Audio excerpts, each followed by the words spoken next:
Hello, everyone, and welcome to the Select Board's Roundtable.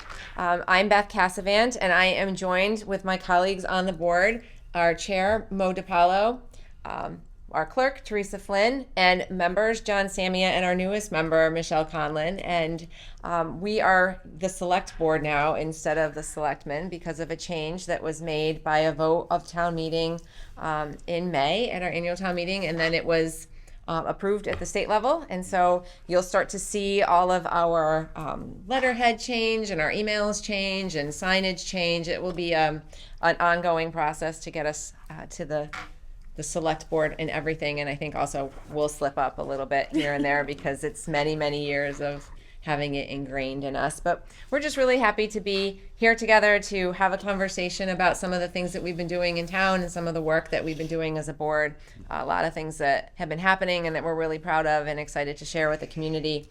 I thought we'd start by talking about something that's been almost a year now of work, and that's the strategic plan, which is nearing completion. I don't know if somebody wants to share some details around what we've been working on. Sure, I'll take initial here. So it's the 2030 strategic plan, and when we were initially doing this, it was to set a roadmap for where we're going in the future, to align our residents' priorities with our resources and get down a path where our residents expect us to be. Really, we started as, this was aspirational, originally right before the pandemic, where some of us had the opportunity to speak with communities throughout the United States that had effectively done this, and some were in their second iteration. And as COVID started, it took a back seat for obvious reasons, but really over the last 12 months, we've worked hard through adopting a consultant and working with the staff, with the community, with our board, and developing really where we want to go and how we're going to get there. And what's been important, and we all have the numbers in front of us, and I don't need to go through all of those, but I think we should, that we've had a lot of engagement with residents in the community, a lot of input from our staff. And for this plan to be successful, we need as much input as possible. And we've been fortunate in that way through whether it's the farmers market or through the night out for the police department, just having pop-up tents throughout the community, Spirit of Shrewsbury, a lot of interactions with our community to understand what their wants, what their desires, what their priorities are, and together aligning that with staff and their expertise and what we've learned through our interactions with the community. And we're getting to that point, as we just had a workshop this week, to being able to roll that out. Yeah, there was so much valuable feedback that came in through residents. Like you said, meeting people at the farmers market and the food trucks and the national night out, people that don't typically engage with our town government. And it was really nice getting that, input and feedback. And there's so many great ideas in this community, and there's people that care, so much about all different aspects of our community. So it was really nice. And the survey responses were great. We had a huge response that came through that, and the admin in the office did, aggregated it all, and we were able to go through all the comments and everything. It was a lot of really good information in there. I think it's a really positive step forward for our town. I think what I'm most excited about is that the plan itself continues on that community input and engagement, and really putting in further strategies to make sure that we continue to hear what's important to our residents. Yeah, and we can shape our decision making, going forward. We have this plan in front of us now, like where we want to be in 10 years, and every decision that we make along the way, we have this in front of us to help us make those decisions. So yeah, it's from us setting the outcome level from the town manager aligned all the way through to all levels of the organization. That's what's so important about this. There'll be absolute alignment to ensure the really maximum effectiveness of this, but it constantly involves feedback from the community as well as communication with the community, and that's what we'll continue to do throughout the whole process. I think having the 4 categories and constantly checking back, and how does this, what we're doing, tie back to those categories? How does it tie back to the strategies that we've all decided as a community that we want to see happen, and keep reminding ourselves that this is where we want to go, because so many times with these reports, we have some great reports that get done in studies and they go on the shelf, and we forget about them. It's just the nature of what happens, and this is more of a living document that, and I think the process as it goes and constantly reevaluating and checking back and seeing if we're working towards what these goals were, keeps it alive, and keeps us focused, remembering this is where we want to go. I think it's very positive. It's going to be interesting to see how after a couple of years and then 5 years, how it's worked out, and if we can stay on course, and I think we can, because I think there's a commitment throughout the organization, and I think as things go on, you'll see the commitment throughout the community also. Right, because this didn't just involve the community, it involved everyone who works in the town as well. So all of the staff, all the department heads, everyone had a stake in it and a say in what this document became. And you're talking about how it's going to be a living document. When we start working on our budget, we're going to see connections, and we really started to see that even now, connections to each area of the strategic plan, so that we know if we're going to attach dollars to something, is it something that furthers our strategic priorities. And one of the most important things, so Refdelis, our consultant, talking with them and also talking with other cities and towns that had done this effectively, the most important thing was getting stakeholder alignment and stakeholder involvement. It's easy to develop goals and just follow from those, and because the natural tendency would be we understand what's going on, but then to direct those out, which makes sense because it may be an informational advantage standpoint, but here what we heard is whether it's getting out to the ball fields or getting out to the farmers market, but really being out there and have that interaction and get the varying opinions and priorities that you may not otherwise hear from, and particularly with those who do it every day here, the stakeholders who will be working every day at all levels of government and throughout the organization to make sure that we positively implement the plan, and that I think will make this an effective plan from day one. And it's not so prescriptive. I mean, Right. there's a lot, it provides guidelines, and to your collective points, when we are, trying to make decisions around things, does it align to these strategic areas? And, but it also provides flexibility to, respond or adapt to new things that will come up over the next 10 years. It was also really interesting, I think, to see what's important to the community, the things that really you heard over and over again, as themes throughout people's survey responses and people's interactions. I mean, we heard loud and clear about recreation opportunities and improvements to our parks, and we've been having workshops to talk about how we're going to address these things, and knowing sometimes what people are expecting is a huge bonus for us, because there's the basics that we have to do, but beyond that, we'd like to know what people really do value in their community. Those pieces that make it feel like a community, and so we have the things that we have to provide. We have to provide roads and water and sewer and those boring things that kind of exist in the background of your life, but it's those, recreational things, social things, community oriented things that really make your town feel like a home and feel like a community. So But I think one of the things I found interesting was, even from the national survey that we did, that what we thought was important, for the most part, the community thought was important. So we were pretty much aligned that there were perspectives on it that they were perhaps looking at stuff maybe a little bit differently than we did, which I think was helpful. And there were some things that we hadn't considered. But when we got into the strategic plan, it was the same kind of a thing. But I think the relative importance of things to the residents, the things that were more important to the residents bubbled up to the surface. And I think it created an awareness of, hey, we have to stop paying attention to this, regardless of how difficult it's going to be financially to work it into our budget scenarios, like Parks and Recreation. This discussion's been going on forever. And I think now it's like, hey, we need to wake up, and we got to find a way to make this work, because it's part of what makes a community.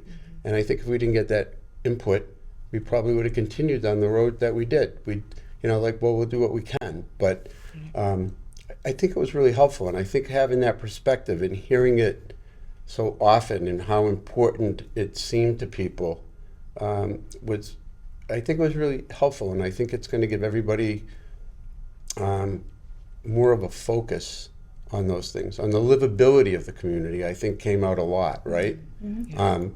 you need to supply water and all of that. And if you don't do that, nobody's going to be happy. But once you do that, it's like the livability is important. That's what makes the community.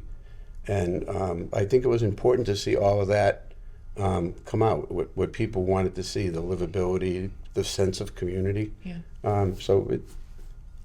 I think it was a good process. I'm really pleased with it. So now we got to make it work.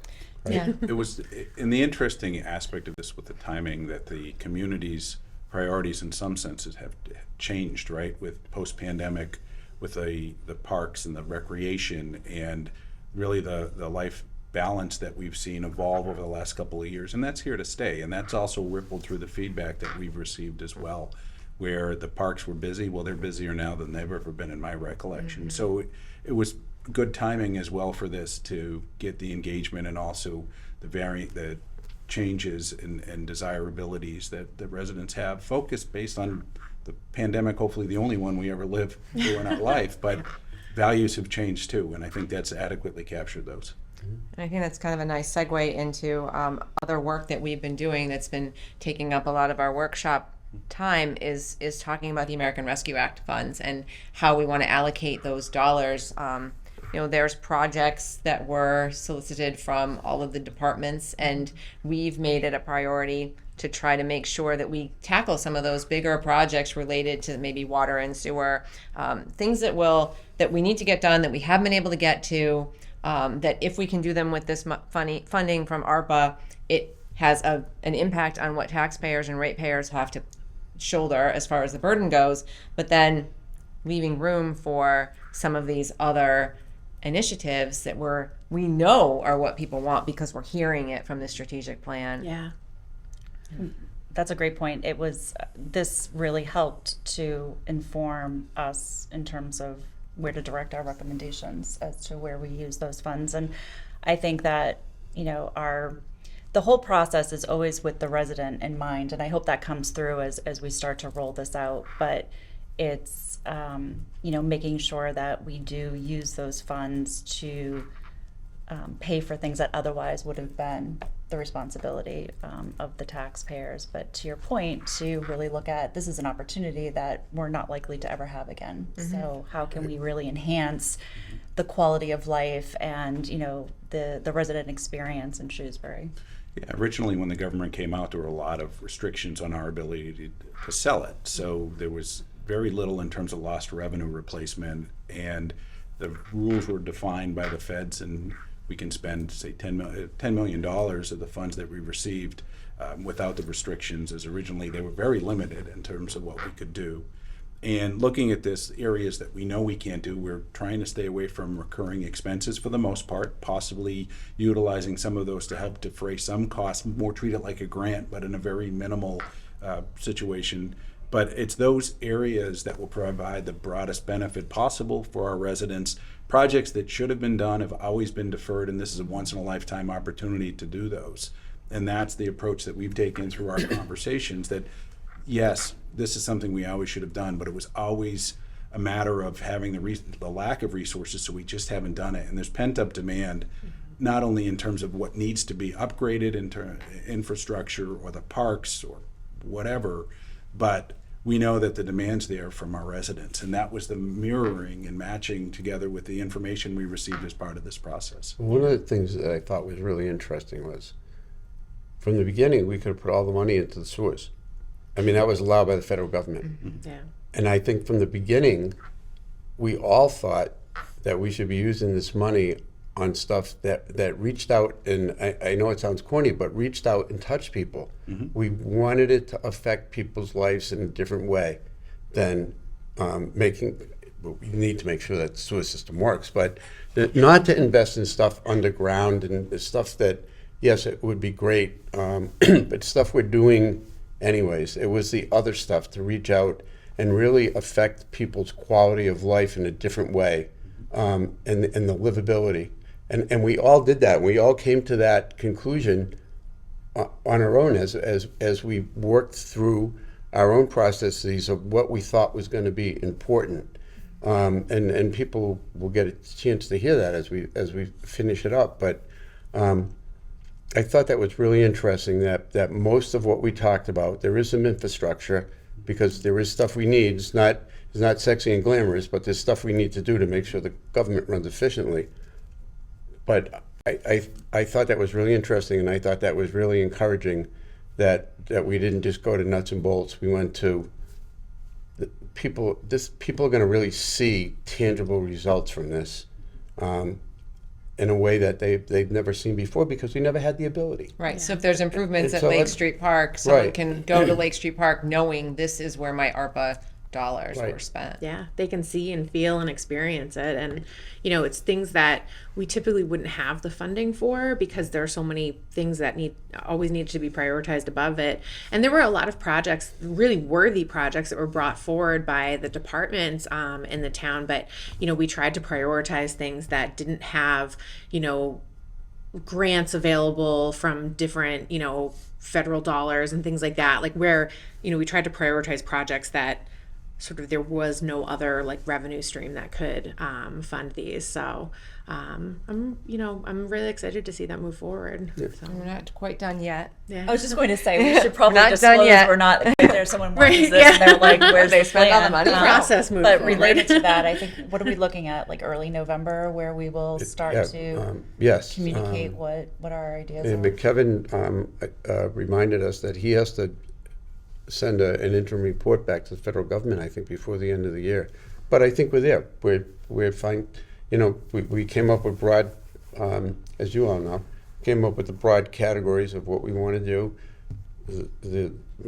Just like they do at the state and federal level. Now the departments are taking that and putting those policies into the action points that they're going to use and bring them back to us, and we'll look at them, and then if we all agree, and including with the board and the departments, the manager, then we'll be able to take it on the road and have it ready to go. So And when you say take it on the road, we're going to have some engagement with the public to understand exactly Right. the plans around this Right. money and get some feedback and Right. make sure that everyone understands exactly where these dollars are being spent. right, and I think I think we're all in agreement that I'm not going to be sitting in a room and just lecturing people on what we decided and this is what we're going to do. That it'd be more like when they were doing the town center studies and that, where have a little bit of talk of this is generally what's what, and this is how we came about it, and then have people go to the stations that fit into the different categories that are appropriate, however we break them up, recreation, administration, whatever they are. And so people can have more casual conversations. They don't feel intimidated by getting up in a group, and they can move from one to another and comment and maybe present ideas in a more informal setting, but still be able to get ideas out and understand really what was behind all of it and what each thing means. I think it's a more effective way that people one-on-one can have conversation instead of getting up and making a statement and us making a statement. Right. It's not a hearing, it's an It opportunity to really collaborate. be more engaged in real conversation. Yeah, I think it is important that we present our rationale behind Right. these recommendations, and they really are grounded in both what we know the town needs. I mean, that is our job, is to identify, critical needs, but also tying it back to the feedback that we've received and the preferences of residents. So I think if we state sort of this is how we reached our decision on this or our recommendation on this, and then to your point, get that feedback from everyone, and that will help us to, finalize it. Right, because there's still flexibility if we hear something in these engagement sessions that maybe we didn't think of or a department head Yeah. didn't think of, that could change where dollars are spent. And we did hold back to make sure that there was that flexibility when the time comes. Yeah, and there's a lot of excitement about this, right? These are once in a lifetime opportunities that will positively impact generations to come throughout the community. And where we are now and where we believe it will go will impact all aspects of town, all areas of town. And that was another thing that we had in mind when we were looking at this, to make it equitable throughout the community the best that we could, to make sure we'd have a positive impact throughout that all residents could enjoy relatively close by, obviously not necessarily a walk, but there are various areas in the community that all parts of the town will be able to enjoy, and that was also in mind, that we wanted to make sure that residents throughout the town understood that we are one town, and that we kept that in mind to make sure that it was spread out relatively evenly, and then some of the things, blocking and tackling with sewer and that stuff as well, but that was because there was a need. But that was that's a lot of excitement that I know that we all shared in going through the process. Yeah. To have the organizational alignment, as well as the fact that these are really great things that I think our community will enjoy, particularly based on the feedback that we've heard. Absolutely. Yeah. I'm so excited to see where we go with it. It's, there's so many really incredible things that we've gotten through the strategic plan process, that people came forward with. And, I'm really excited about this. I'm excited for the next step in it. So speaking of next steps, we took some next steps with our diversity, equity, and inclusion and belonging work. I think there have been some updates at our regular meetings, but for those people who maybe don't catch those updates, we did do some work with a consultant and worked as a board in one of our workshops to create a vision statement for diversity, equity, and inclusion, and then a standing committee. And we are finally at the point now where we have applicants. We're looking at a committee that will have 6 members plus 1 high school student, a junior or a senior. We have enough adult applicants to make that decision on those 6 members, and we'll be doing that shortly. But we are still looking for that high school student, and it doesn't have to be Shrewsbury High School. You can go to any high school, just need to be a resident of Shrewsbury, a junior or a senior. So if you're watching this, maybe a son or daughter or grandchild or cousin, we're looking for someone, neighbor or whatever. Like, we're looking for someone because we do want to get this committee up and running as soon as we can. Yeah. Yeah. We still got a little more work to do on our end, but the committee can once everybody gets appointed, they can start their work. Yes. We got some other stuff to finish up, but it took a while, but I think we're on the way. We'll be finished with our consultant, but our work with diversity, equity, and inclusion will probably be That's going when forever. That's when it's going to start. But I found the process to be enlightening, and I think it personally made me a lot more aware. I know these issues existed, but I became a lot more aware reading and seeing stuff on TV and picking up on the things that I might not have picked up on before. Oh, that was the point. I think it's going to be good, and I think it's going to help bring the community together in ways that we haven't done yet. So it'll be good. Just be excited to see what the committee can do. Yeah, well, good applicants. Yeah, I was going to say, I think that is really, there's a lot of things you can't accomplish in terms of equity and inclusion if you don't have the belonging piece. So Right. to your point, making sure people who feel like they're underrepresented or they haven't had a voice or there's not a path for them to be involved in the community, we get their input, and I think it will also help us to better outreach, to others and get them involved. So I'm also excited, and I'm really appreciative of the applicants that we do have. I know we always strive to get applicants, and it's always hard when we have more applicants than we have seats, but I think that the point of this is that you'll have a committee that will be sort of running point on initiatives, but everybody else should be involved as well. So I think that those people who maybe aren't selected initially to be on the committee, we can definitely still find areas for them to be involved in the process. And those who worked on the task force that did work for a year reported to us a year ago in October. Their work was instrumental as part of this process, putting together this committee. So the 30 plus individuals that worked over during the pandemic and put together a very informative and thoughtful report to us as we work through that. And part of the offshoot of that was having this committee and doing the work with a consultant, because honestly, there's some experiences that many of us can't equate with. So that was a very informative working with the outside consultant that works in this area a lot and could give us aspects or viewpoints that we just hadn't thought of, and we were receptive to learning and will continue to learn. And that's what this committee will also help. As Shrewsbury has become far more diverse over the last several decades, we want to make sure that those who are citizens and also residents, that they feel that they're part of our community, together with all of the strategic planning and the like, because a community is only as good as its residents. We have outstanding residents, and we want to make sure that they all feel part of Shrewsbury. For sure.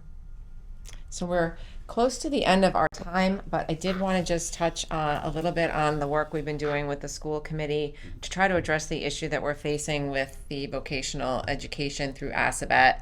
I know it was a hot topic at Maytown meeting when it just became clear that because of a change in the way that the state is regulating the acceptances to vocational schools, it's providing favor to member communities, and Shrewsbury is not a member community. Traditionally, we've tuitioned into Assabet, and so the 30 or 35 kids from each class who that would traditionally choose to go there now don't have that same opportunity. So I don't know if someone wanted to give a little update on what the work that we're doing with the school committee to try to figure out a path forward. Sure. So the as you had just explained very well, that we've had many students throughout the years go to Assabet, and there are 7 participating members in the Assabet system, and communities like Shrewsbury have tuitioned in. There's been a change in interpretation. Before there was criteria for students to be admitted, and as a result, those contributing communities, after that there'd be open seats based on criteria for admittance. The way it's changed is interpretation, where any child that from those 7 contributing communities that wants to go there has first dibs. And as a result, Shrewsbury now finds, I think, only 1 student in the freshman class going there. So at town meeting, the question was, what can we do? And we have ongoing conversations with the school department far beyond the formal 2 times a year, part of our agreement with the community on the override. And the school department had reached out informally to Assabet. We've had conversations about that because town meeting's saying, well, what can we do? And one of the questions that we've since offered through a joint letter between the select board and the school committee is a formal letter to Assabet asking about potential admittance, if we could be an 8th community in that, and there may be others as well, and we should have a response, or at least they should be taking it publicly in November or December. So there have been conversations, work to do that, because the really parameters here, right? It's either you get in and become a contributing member, or all those communities that don't get in, how do you replicate that program? And then there's something in between. And I know the school department's working hard on what that in between is, but we're not the only community that finds a lot of our kids who have thrived in the Assabet program now looking from the outside looking in, and that's not ideal at all, and we're working very hard on this. Right. And this isn't just an Assabet thing. This is throughout the state. Correct. Right. Vocational schools became very, very competitive. Right. You can understand why the state did what they did, but they didn't offer the alternative. Right. They tried to create equity, but then created Right. inequities in other ways. Inequity. Yeah, they solved one problem, created another one. Right. But we'll Keep see working on if it. there's opportunities with Assabet. That's the whole point of this of this exercise. Well, that's it that we have for time. That Wow. flew by. 28 minutes goes quickly, but I'd like to thank everyone for watching, and we're going to try to do this regularly, so please continue to tune in. Thanks, everyone. Good night. Thank you.